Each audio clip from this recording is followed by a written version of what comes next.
بطول باش و پنہا شو ازی عصر کہ در آغوش شبیر بگیری، اے مسلمان عورت بطول بن جا، زہرا بن جا، اور اس عصر سے پنہا ہو جا، چھپ جا، علیحدہ ہو جا، تاکہ تیرے آغوش میں حسین جیسا بچہ پیدا ہو۔ یہ پہلا ہے حجاب، سیگریگیشن آف سیکسز۔ میں نے ضیاء الحق صاحب سے کہا تھا، کیونکہ ان کی شورا میں شمولیت کی میں نے جو ہے دعوت قبول کر لی تھی، مشورہ دینا ہے۔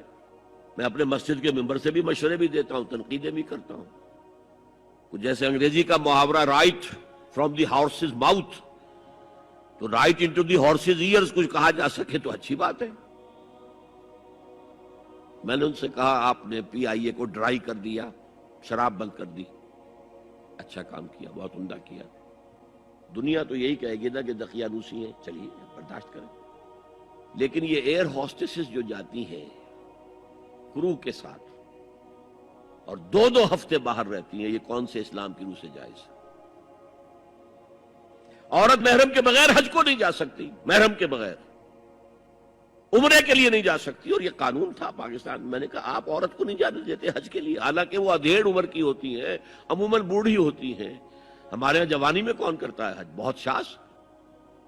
یہ تو آپ کو نظر آئے گا جاوا، سماٹرا، انڈونیشیا، ملائیشیا، وہاں سے جوان جوڑے نکاح کے بعد پہلا کام حج۔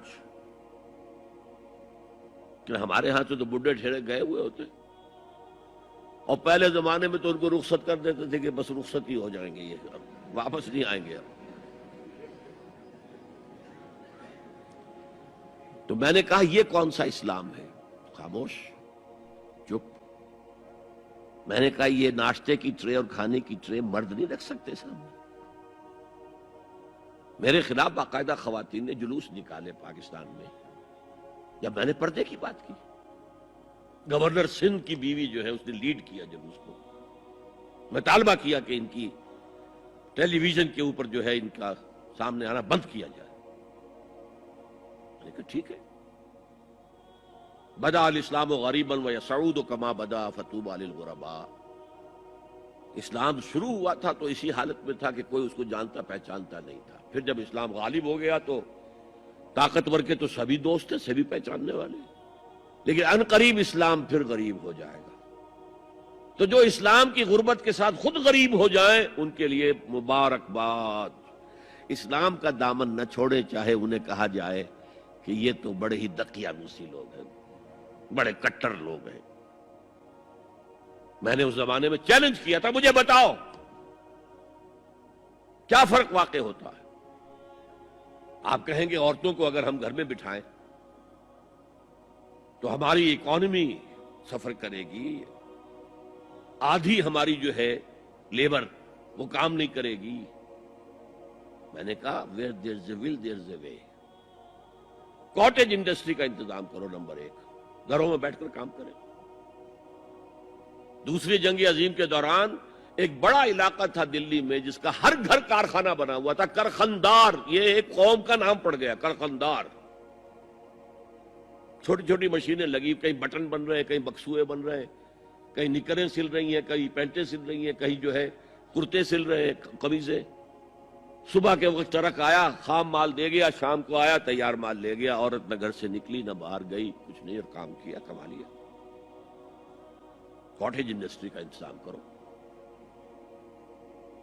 اسی طریقے سے ایسے یونٹ بناؤ انڈسٹریل جس میں عورتیں کام کریں، عورتیں سپروائز کریں، ورکنگ آورز کم رکھو تاکہ وہ اپنے گھر کا کام بھی کر سکیں۔